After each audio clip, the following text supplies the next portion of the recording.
The idea of Discover Islam as a center and as an institution really developed out of the need in South Africa for outreach. That is that Muslims have been living here for hundreds of years, and because of the walls set up between different communities, because of apartheid and slavery and colonialism, people developed an attitude toward each other where different racial groups would not outreach to each other. They wouldn't spread their message, and they wouldn't share with what they had in their minds. So the idea of the Discover Islam Center came out of the great scholars here in Cape Town, Sheikh Nazim Muhammad Rahimahullah, who wanted to have an outreach center that was connected with the Muslim Judicial Council and with the scholars out to the community. And essentially we are a da'wah organization spreading Islam to the non-Muslim public, and also we are involved in revert support. That forms a big part of what we do. So not only do we call people to Islam, but when they eventually do embrace Islam, whether it's through us or through any other means, then we try to be the support structure, that home for the new Muslims.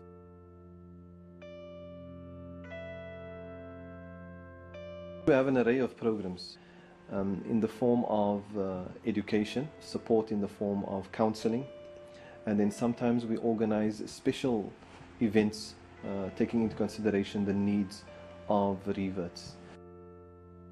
The education is a practical education. It is an education that is geared at their upliftment, especially for them.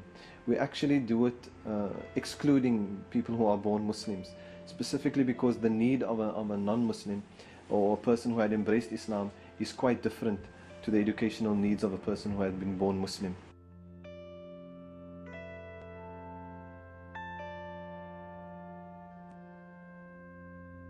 In addition, we have about 40 to 50 students who attend our Saturday classes, and over and above that we actually have volunteers who do one-on-one lessons with people who are unable to attend any of our classes. Well, Discover Islam Cape Town actually has a reputation of taking Islam into the African townships and taking it to different levels in the society. That in many other parts of the world, people do not really have such experience. The diversity in this country presents an opportunity to present Islam for what it really is. And we are maximizing our efforts to try and present Islam to diverse groups. So the work that we've done over the years is revolutionary, I would say, in that we were able to break down a lot of barriers and to bring together people of different colors and different ethnic groups. So we try to create an appreciation for the other, a respect between religions as well. So it's not just a matter of us going out trying to get people to revert and embrace Islam. It is also an exercise in social consciousness, sensitizing people to that which they are not normally familiar with. People look to us for a type of grassroots Islam. My name is Zoleka Mbambo. I stay in this area. We call this area The Hague. Other people, they call it N2 Gateway. We are in the new houses. I started this madrasa in 2006. We were in a place called Tsunami. I have 65 children by now. I started with one child when I was in Tsunami. Zulekha, she is a good lady, and she's teaching us, telling us stories about Prophet ﷺ and history of Islam, everything. She cooks for us nice food, yeah. She is always reminding us to make salah. If you talk about the soup kitchen that is running, all the money is put back into the kids here, into their feeding, into the education. So basically, whatever she earns not for herself, but for the future of these children.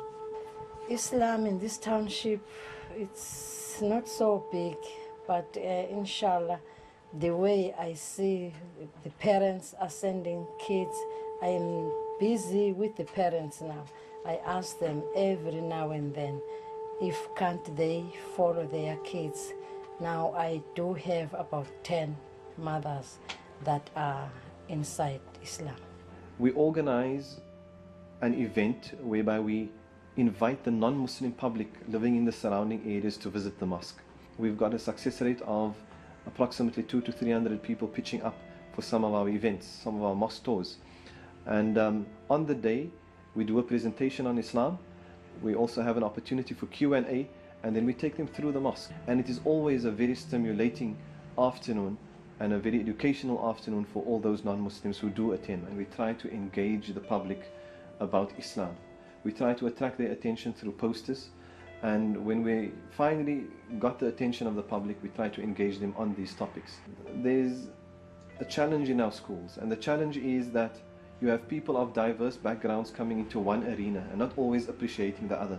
Discover Islam comes in and explains to the student population what it means to be a Muslim, and basically it sensitizes them to the needs of the Muslim population on that school. It also educates them about what Islam is, giving them an unbiased, not politicized view of what Islam is.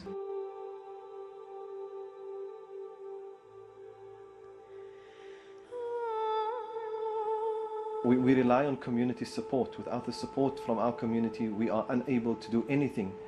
We are an extension of the community.